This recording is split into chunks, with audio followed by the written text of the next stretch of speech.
Shri Desai પ્રોડક્શનના banner હેઠળ બનેલી Gujarati film એકલો રબારીને રાજસ્થાન અને મુંબઈમાં રિલીઝ બાદ પ્રેક્ષકોએ ખૂબ જ વખાણી છે. ત્યારે આ ફિલ્મને ગુજરાતના સિનેમાઘરમાં રિલીઝ કરવામાં આવી છે. સામાજિક અને ગૌરક્ષાના વિષય પર આધારિત ગુજરાતી ફિલ્મ એકલો રબારી, જેમાં રબારી અને રાજપૂત સમાજના પારિવારિક સંબંધો અંગે દર્શાવવામાં આવ્યું છે. આ ફિલ્મના નિર્માતા, દિગ્દર્શક અને હીરો તરીકે ગોપાલ દેસાઈએ જવાબદારી નિભાવી છે.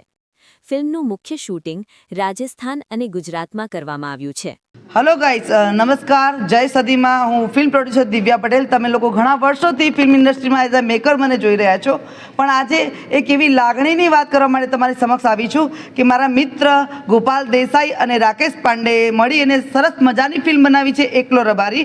અને આ ફિલ્મ દેશ વિદેશમાં બધી જગ્યાએ રિલીઝ થઈ અને જ્યારે એ સુપર હિટ થઈ ત્યારે ગુજરાતની જનતાના દિલ ઉપર એ પ્રેઝન્ટ કરવા માટે ગોપાલભાઈ દેસાઈ ગુજરાતમાં આવ્યા.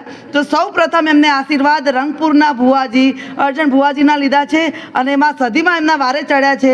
અને તમામ ગુજરાતના સમાજના દરેક નાગરિકો આ ફિલ્મને નોટ કરી રહ્યા છે અને ઓડિયન્સ પણ એટલી ચાહના મેળવી રહી છે આ ફિલ્મ દ્વારા.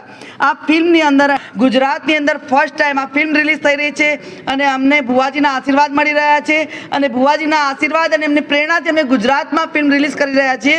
રંગપુરના ભુવાજીની આશીર્વાદ અમને જબરજસ્ત મળ્યા છે, ગોપાલભાઈને, રાકેશ પાંડેજીને અને અમને બધાને. તો આ ફિલ્મ ઓડિયન્સને ખાસ કહેવાનું કે આ ફિલ્મ થિયેટર સુધી જાઓ. સામાજિક છે અને ખાસ ગૌ હત્યા ઉપર ફિલ્મ બનેલી છે. તો ભુવાજીએ ખાસ આમાં રસ લીધો છે અને એમના આશીર્વાદ અમને મળ્યા છે.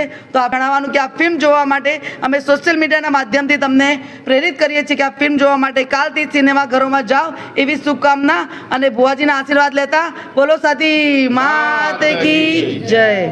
सबसे पहले तो हर हर महादेव और मैं सब आप मीडिया भाइयों का बहुत बहुत धन्यवाद देता हूँ कि आप आए इस फिल्म के शुभारंभ पर. उसके लिए आपका बहुत बहुत धन्यवाद.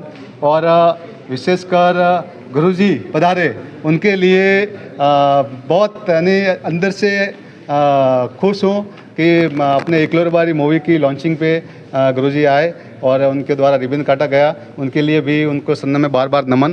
और अभी मैं गुजरात की रबारी कम्युनिटी और छत्तीसी कौम दूसरी कम्युनिटी उनसे भी निवेदन करूंगा कि इस फिल्म का टाइटल एकलो रबारी ज़रूर है, लेकिन ये फिल्म संस्कृति और गौ हत्या के विरोध में बनी हुई है, तो संस्कृति से जुड़ी हुई है. तो इस फिल्म को आप आके देखें. और एकलो रबारी टाइटल इसके लिए है कि रबारी जहाँ भी अकेला जाएगा तो उनके दिल में इतना प्यार है कि वो ऑटोमेटिक अपना सर्कल बना देता है. तो टाइटल खाली ऐसा नहीं है कि रबारी कम्युनिटी के लिए है, ये सबके लिए, 36 कौम के देखने के लिए है और सबको इनके अंदर अच्छा मैसेज है और आपको देख के प्राउड फील होगा.